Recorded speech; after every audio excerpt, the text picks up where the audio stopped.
Iran ಸುತ್ತುವರಿದು ದಾಳಿ ನಡೆಸಿದೆ America ಸೇನೆ. B2 ಬಾಂಬರ್ಗಳಿಂದ ದಾಳಿ ನಡೆಸಿದೆ ಅಮೆರಿಕ. B2 ಬಾಂಬರ್ಗಳ ವಿಶೇಷತೆಗಳ ಬಗ್ಗೆ ಹೇಳ್ತೀನಿ. ಫೋರ್ಡೋ, ನಟಾಂಜ್, ಎಸ್ಫಹಾನ್ ಪರಮಾಣು ಕೇಂದ್ರಗಳನ್ನು ಉಡಿಸ್ ಮಾಡಲಾಗಿದೆ. ಪರಮಾಣು ಕೇಂದ್ರಗಳನ್ನೇ ಗುರಿಯಾಗಿಸಿ ಅಮೆರಿಕ ಅಟ್ಯಾಕ್ ಮಾಡಿರೋದು. ಅಮೆರಿಕ ಉದ್ದೇಶನೂ ಅದೇ ಅಲ್ವಾ, ಪರಮಾಣು ಶಕ್ತಿಯನ್ನು ಇರಾನ್ ಹೊಂದಬಾರದು ಅಂತಕ್ಕಂಥದ್ದೇ ಅವ್ರ ಉದ್ದೇಶ. ಸೊ B2 ಬಾಂಬರನ್ನು ಉಪಯೋಗಿಸಿ ಈಗ ದಾಳಿಯನ್ನು ಮಾಡಿದೆ ಅಮೆರಿಕ ಅಂತಕ್ಕಂಥದ್ದು ಗೊತ್ತಾಗ್ತಾ ಇದೆ. ಯಾಕೋ ಇತ್ತೀಚೆಗೆ ಯುದ್ಧಗಳು ಶುರುವಾಗದಷ್ಟೇ ಗೊತ್ತಾಗುತ್ತೆ, ನಿಲ್ಲೋದು ಗೊತ್ತಾಗಲ್ಲ. ಅದು ರಷ್ಯಾ ಯುಕ್ರೇನ್ ಯುದ್ಧ ಇರಬಹುದು, ಅಥವಾ ಇಸ್ರೇಲ್ ಹಮಾಸ್ ಯುದ್ಧ ಇರಬಹುದು. ಈಗ ಮತ್ತೊಂದು ಇಸ್ರೇಲ್ ಮತ್ತು ಇರಾನ್ ನಡುವಣ ಯುದ್ಧಗಳಿಂದಲೇ ಈಗ ಇಡೀ ಜಗತ್ತು ನಲುಗಿ ಹೋಗುವಂತಹ ಪರಿಸ್ಥಿತಿ ನಿರ್ಮಾಣ ಆಗ್ತಾ ಇದೆ. ಅಮೇರಿಕದವರು ತಾವು ಇಡೀ ಜಗತ್ತಿಗೆ ಅತ್ಯಂತ ಶಕ್ತಿಶಾಲಿ ಅಂತಕ್ಕಂಥದ್ದನ್ನು ತೋರಿಸ್ಕೊಡೋದಕ್ಕೋಸ್ಕರ ಇರಾನ್ ಮೇಲೆ ದಾಳಿ ನಡೆಸಿದೆ. ನಮ್ಮ ಶಕ್ತಿ ಏನು ಅಂತ ಗೊತ್ತಾಗಬೇಕಲ್ಲ, ಎಲ್ಲರೂ ಕೂಡ ಅವರಿಗೆ ತಲೆಬಾಗಬೇಕು, ಶಿರಬಾಗಬೇಕು. ಇದು ಡೊನಾಲ್ಡ್ ಟ್ರಂಪ್ ಅವರ ಆಸೆ, ನಾವೇ ಸೂಪರ್ ಪವರ್ ಇಡೀ ಜಗತ್ತಿನಲ್ಲಿ ಅಂತ. ಹಾಗಾಗಿ ಈ ದಾಳಿ. ಈ ಬಗ್ಗೆ ಮತ್ತಷ್ಟು ಮಾಹಿತಿ ನನ್ನ ಕೊಲೀಗ್ ಪ್ರಕಾಶ್ ಅವರಿಂದ ಪಡ್ಕೊಳ್ಳೋಣ. ಪ್ರಕಾಶ್, ನಿನ್ನೆ ರಾತ್ರಿ ಅಮೆರಿಕ ಕೂಡ ಅಧಿಕೃತವಾಗಿ ಯುದ್ಧಕ್ಕೆ ಎಂಟ್ರಿ ಆಗಿದೆ. B2 bomber ವಿಮಾನಗಳಿಂದ ದಾಳಿಯಾಗಿದೆ. ಪರಿಣಾಮಗಳೇನಾಗಿದೆ ಅಥವಾ ಸಾವು ನೋವುಗಳ ಬಗ್ಗೆ ಏನಾದರೂ ವರದಿ ಬಂತಾ ಅಂತ? ಅರವಿಂದ್, B2 ಬಾಂಬ್ಗಳನ್ನು ಬಳಸ್ಕೊಂಡು ಇದೀಗ ಏನು ಇರಾನ್ನ ಅಣುಸ್ಥಾವರ ಘಟಕಗಳ ಮೇಲೆ ಈಗ ಅಮೆರಿಕ ದಾಳಿಯನ್ನು ನಡೆಸಿದೆ. ಇದರಲ್ಲಿ ಸಾಕಷ್ಟು ದೊಡ್ಡ ಮಟ್ಟದಲ್ಲಿ ಹಾನಿಯಾಗಿದೆ ಅನ್ನುವಂತಹ ವರದಿಗಳು ಆಗಿದ್ದಾವೆ. ಆದರೆ ಸಾವು ನೋವಿನ ಬಗ್ಗೆ ಯಾವುದೂ ಕೂಡ ಅಧಿಕೃತವಾಗಿ ಮಾಹಿತಿ ಲಭ್ಯ ಆಗಿಲ್ಲ. ಆದರೆ ನಟಂಜು, ಇಸ್ಫಹಾನ್ ಮತ್ತು ಫಾರ್ಡೋ ಈ ಮೂರು ಅಣುಸ್ಥಾವರಗಳಿಗೆ ದೊಡ್ಡ ಮಟ್ಟದಲ್ಲಿ ಹಾನಿಯಾಗಿದೆ, ಅಲ್ಲಿ ಸಂಪೂರ್ಣವಾಗಿ ಧ್ವಂಸ ಆಗಿದೆ ಅನ್ನುವಂಥ ಮಾಹಿತಿ ಕೂಡ ಲಭ್ಯ ಆಗ್ತಾ ಇದೆ. ಸೊ ಕಳೆದ ಒಂದು ವಾರದ ಹಿಂದೆಯೇ ನೇರವಾಗಿ ಇರಾನ್ಗೆ ಅಮೆರಿಕ ಎಚ್ಚರಿಕೆಯನ್ನು ಕೊಡ್ತಾನೆ ಬರ್ತಾ ಇತ್ತು.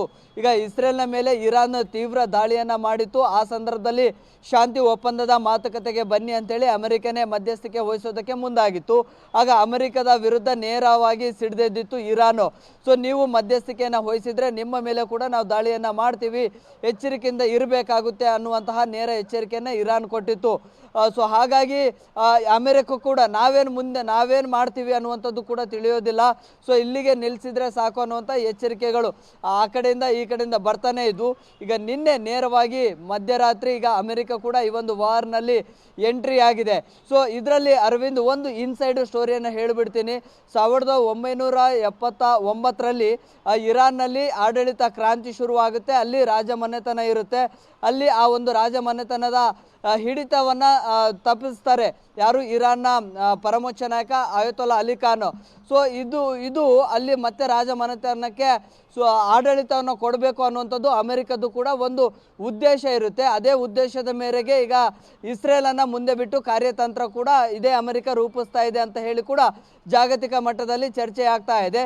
ಸೊ ಹೀಗಾಗಿ ಇಸ್ರೇಲ್ನ ಮೂಲಕವಾಗಿ ದಾಳಿಗಳನ್ನು ಮಾಡಿಸುವಂಥದ್ದು ಅಥವಾ ಮತ್ತೆ ಅಲ್ಲಿ ರಾಜಮನೆತನ ಆಡಳಿತಕ್ಕೆ ಬರಬೇಕು ಅನ್ನುವಂಥ ಕಾರಣಕ್ಕಾಗಿ ಈ ರೀತಿಯ ಒಂದಿಷ್ಟು ರಾಜತಾಂತ್ರಿಕ ಬೆಳವಣಿಗೆಗಳು ಕೂಡ ಆಗ್ತಾ ಇತ್ತು. ಈಗ ಅಮೆರಿಕ ಮತ್ತೆ ನೇರವಾಗಿ ಈ ಒಂದು ಯುದ್ಧದಲ್ಲಿ ಎಂಟ್ರಿ ಆಗಿರುವಂತಹ ಪರಿಣಾಮವಾಗಿ ಮತ್ತೆ ಇದರ ಉದ್ವಿಗ್ನತೆ, ಇದರ ಸ್ವರೂಪ ದೊಡ್ಡ ಮಟ್ಟದಲ್ಲಿ ಪಸರಿಸಬಹುದು ಅನ್ನುವಂತಹ ಒಂದಿಷ್ಟು ಸಾಧ್ಯತೆಗಳು ಕೂಡ ಇದ್ದಾವೆ.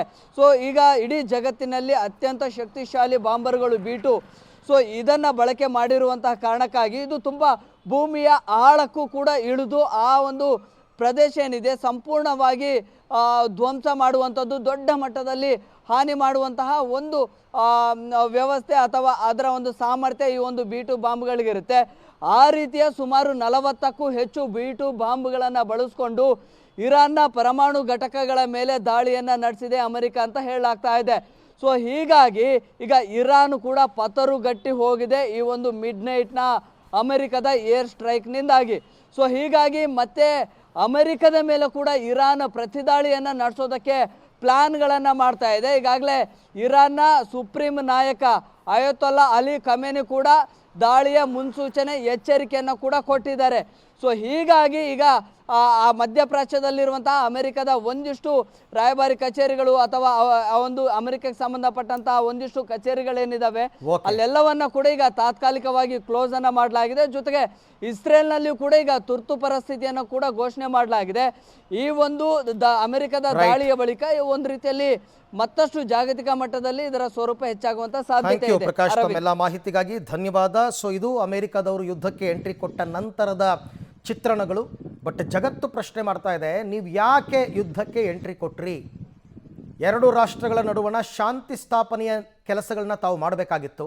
ಅದನ್ನು ಬಿಟ್ಟು ಜಗತ್ತಿನ ಶಕ್ತಿಶಾಲಿ ರಾಷ್ಟ್ರ ಇರಾನ್ ಮೇಲೆ ಈ ರೀತಿ ಮುರ್ಕೊಂಡು ಬಿದ್ದಿರೋದು ಸರಿನಾ ಅಂತ